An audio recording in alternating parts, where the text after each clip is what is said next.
சபரிமலை பொறுத்த வரைக்குமே ஐயப்ப பக்தர்களுடைய வருகைங்கிறது இப்போ சபரிமலையில் ஒரு உச்சக்கட்ட திணறலை உள்ளாகி இருக்குன்னு சொல்லலாம். கோவில் நிர்வாக சார்பில் தேவையான முன்னெச்சரிக்கை நடவடிக்கை எடுக்கப்பட்டு தான் வருது. அந்த வகையில் இன்னைக்கு மகர ஜோதி கொண்டாட்டங்கிறது சிறப்பான முறையில் கடைபிடிக்கக்கூடிய ஒரு விஷயமா இருந்துட்டு வருதுன்னு சொல்லலாம். கேரள மாநிலத்தில் இருக்கக்கூடிய சபரிமலை ஐயப்பன் கோவிலில் ஜனவரி 14ஆம் தேதி இந்த 2025ஆம் ஆண்டு இன்னைக்கு மகர விளக்கு பூஜை மகர ஜோதி நிகழ்வு நடைபெறும். கார்த்திகை மார்கழி மாத விரதத்தில் இருக்க தொடங்கிய பக்தர்கள் பலருமே ஸ்ரீ ஐயப்பனின் அருளை பெற சபரிமலை நோக்கி பயணம் செஞ்சிருக்கிறாங்க. இன்னைக்கு மாலையில் 6 மணிக்கு மேலே மகர ஜோதி நிகழ்வு நடைபெறும். மகர ஜோதி நிகழ்வை முன்னிட்டு கோவிலில் தரிசனம் செய்ய 50,000க்கும் அதிகமான பக்தர்கள் முன்னாடி ஆன்லைன் வழியாக அனுமதி வழங்கப்பட்டிருக்குது. திருவிதாங்கூர் தேவஸ்தானம் வாரிய தலைவர் இந்த ஒரு அறிக்கையை வெளியிட்டிருக்கிறார். மகர விளக்கு நிகழ்ச்சியை பக்தர்கள் சிரமம் இல்லாமல் பார்க்கணும்னு எல்லா ஏற்பாடுகளும் செஞ்சுட்டு வருதுன்னு சொல்லலாம். சரியா சபரிமலை ஐயப்பன் கோவிலில் மகரஜோதி தரிசனம் ஜனவரி 14 மாலை 6:30 மணிக்கு நடக்கிருக்கும். மகரஜோதினா என்ன, இதோட ரகசியம் தான் என்ன, அதோட பின்னணியில் இருக்கக்கூடிய உண்மையெல்லாம் என்ன, இது எல்லாமே இந்த பதிவில் நாம பார்க்கலாம். அதுக்கு முன்னாடி நீங்கள் இந்த சேனலுக்கு புதிவராக இருந்தால் இந்த சேனலை சப்ஸ்கிரைப் பண்ணிவிட்டு ஒரு லைக்கும் பண்ணிவிட்டு பின்தொடர்ந்து வாங்க பார்க்கலாம். கார்த்திகை மாதம் முழுவதுமே மாலை அணிஞ்சு சபரிமலைக்கு போகக்கூடிய ஐயப்ப பக்தர்களுடைய எண்ணிக்கை அதிகம் தான். அதுவுமே இந்த மகர விளக்கு பூஜையை பார்க்கறதுக்காக கண்கோடு வேணும்னு சொல்லலாம் தவம் கிடப்பாங்க ஐயப்ப பக்தர்கள். ஐயப்ப சுவாமி பொறுத்த வரைக்குமே பந்தல அரண்மனையில் வளர்ந்தவர். அதுக்கு பின்னாடி அவர் சபரிமலையில் யோக நிலையில் தான் அமர்ந்தார். இந்த நிலையில் தான் வருஷம் தூரமே அவருக்கான பந்தல மகாராஜா போயிட்டு வராரு.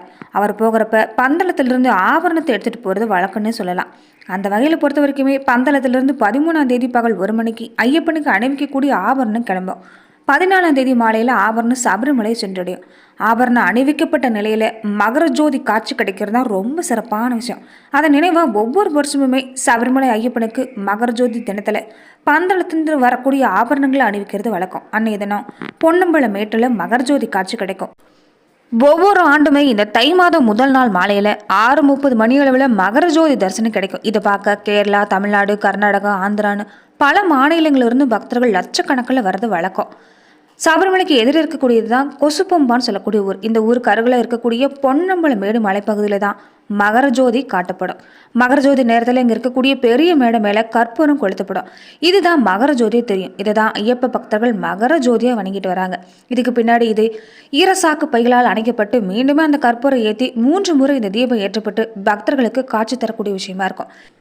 மகர ஜோதி தரிசனத்தை பற்றி கோவில் நிர்வாகம் சொல்லக்கூடிய விஷயம் என்னென்னா, மகர ஜோதி தரிசனத்தை மரம் மீது அமர்ந்தோ உயரமான கட்டடங்களில் இருந்தோ தண்ணீர் தொட்டி மேலே நின்னோ பார்க்கறதுக்கு அனுமதி இல்லை.